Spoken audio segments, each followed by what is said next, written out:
Amazing how many of your fears and anxieties can be represented by such a cute little demon.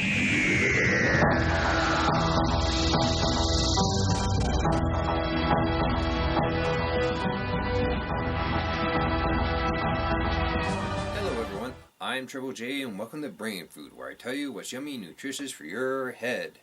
For today's episode, I'm going to be talking about Lucy Bellwood's graphic novel 100 Demon Dialogues, which came highly recommended on Anita Sarkeesian's Twitter feed.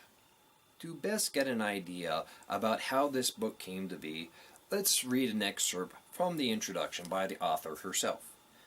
Back in 2012, entering my first year as a full-time freelance cartoonist, I hit an art rut.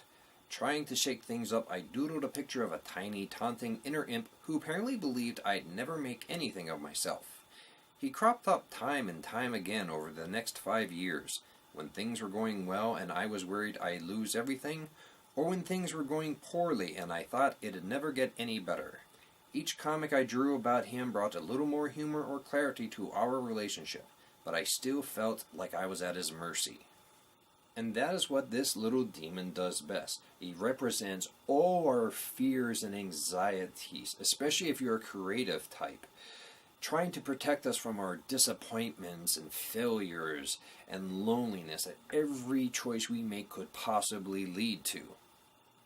More than one page in this book I felt deeply resonate with me because while I'm still reluctant to call myself an artist, I am doing art. And just like the demon in this book, there's always this little voice in my head and my heart that keeps telling me, why are you doing this? Why even bother? You're not as good as other people.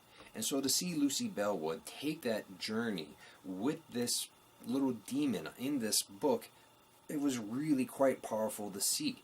We actually come to empathize and sympathize a little bit with that cute little demon and how it's trying to protect us in some crazy little way.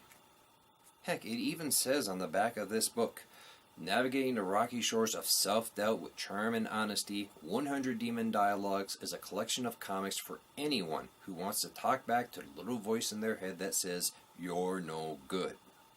And while it was difficult for me to narrow down which pages of the book really resonated with me, I would have to pick pages 37, in which the demon says your indecision is going to drive everyone away because being alone is a deep-rooted fear of mine, as well as page 93.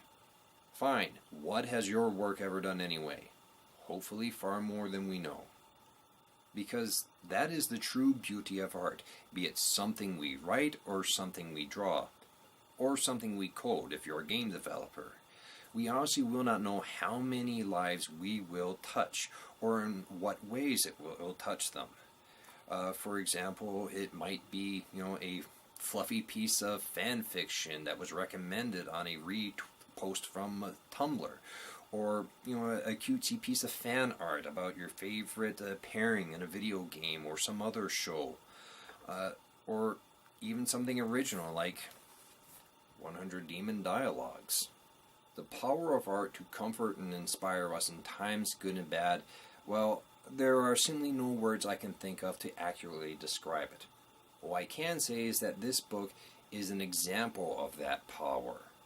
So please, go to Lucy Bellwood's website, go to her Twitter, and buy this book. Heck, buy it for a friend who is an artist, who might be struggling with their own self-doubt. You'll be doing them a favor.